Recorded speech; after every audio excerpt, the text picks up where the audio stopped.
Thank you. Thank you very. Thanks for being here, especially on a night of such an important game. And I know you won, but you know I'm from Oakland, guys, so there's another team up there. Anyway, by the way, I've done this before.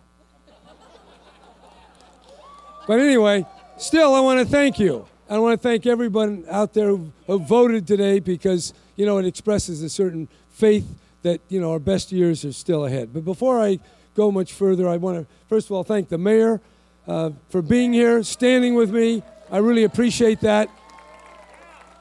Sheriff Baca, really important.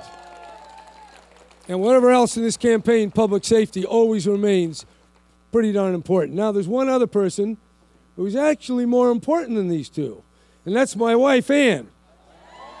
A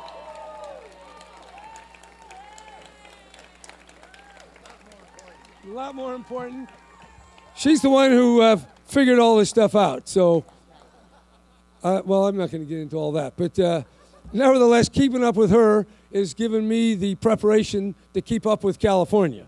And, yeah, I mean, you know, I got to run a little faster, got to think a little clearer, and all of that has got me right in the mood. So, again, thank you very much.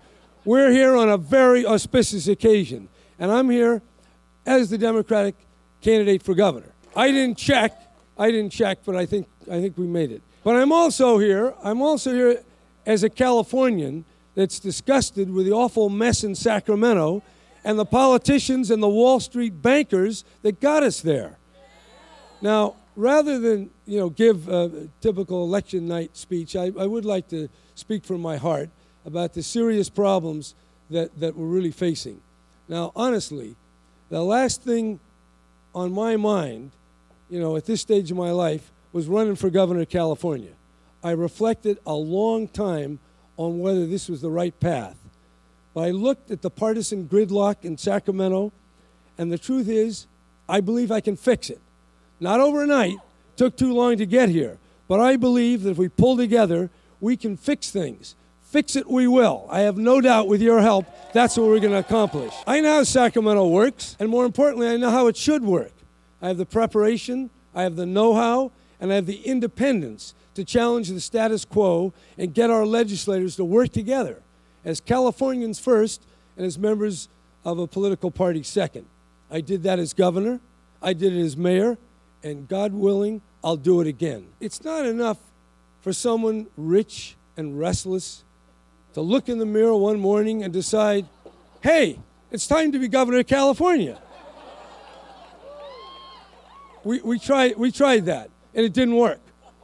Puffery, platitudes, and promises won't balance our budget, won't fix our schools, and it won't create any jobs. And to get anything done, we need a profound change in the way our government operates. Whether in the campaign or in state government, it's time for an agenda of humility, living within our means, and a decent measure of self-discipline.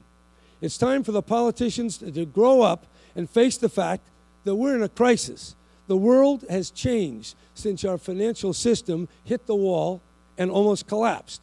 The only way forward now must be built on honesty, frugality, and innovation. Here's what I mean by honesty. I'm going to level with you. No more smoke and mirrors on the budget. No more sugarcoating on the difficult choices we have to make. By frugality, I mean simply living within our means. If we have $85, we can't spend $100. It's just that simple. Now, I know how to live with limits. I got rid of the governor's limousine, his private jet.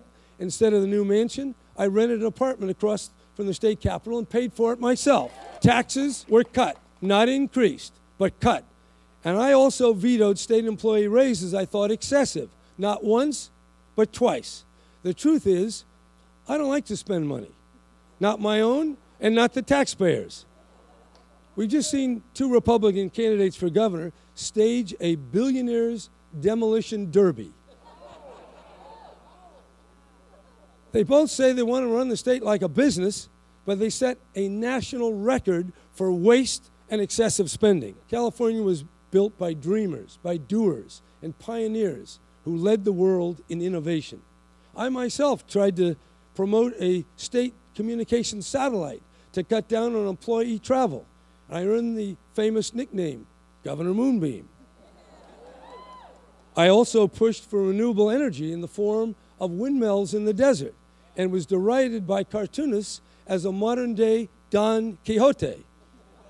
But a few years later, California had over 90% of the world's wind-generated electricity. In this campaign, you're going to hear a lot about what I did and what I didn't do. And yes, I made my share of mistakes.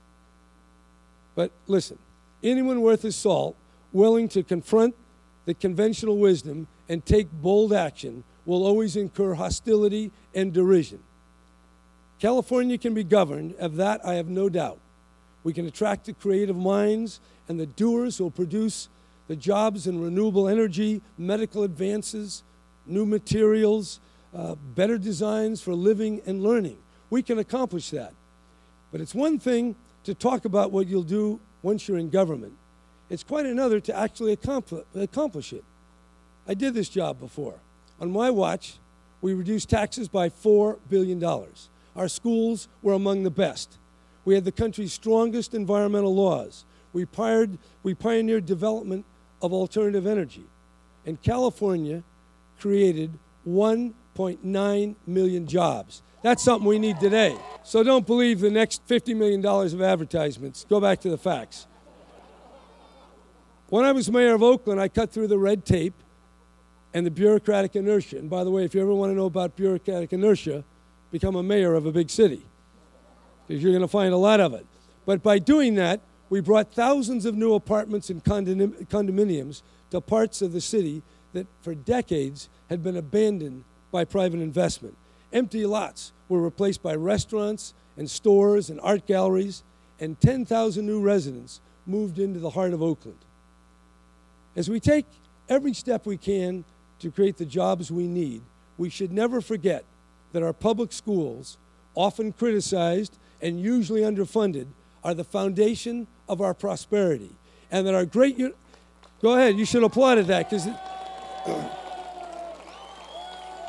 lot of people run down the schools, but the fact is, that's the engine of job creation. It's the engine of skill and imagination and dreaming for the future. And our great university, of course, it's an engine of ideas and new jobs for the future. So we embark tonight on a very difficult but historic mission. We want to take back our state. We want to recapture the dream and the optimism and the sense of can-do that drew people to California for hundreds of years from all over the world.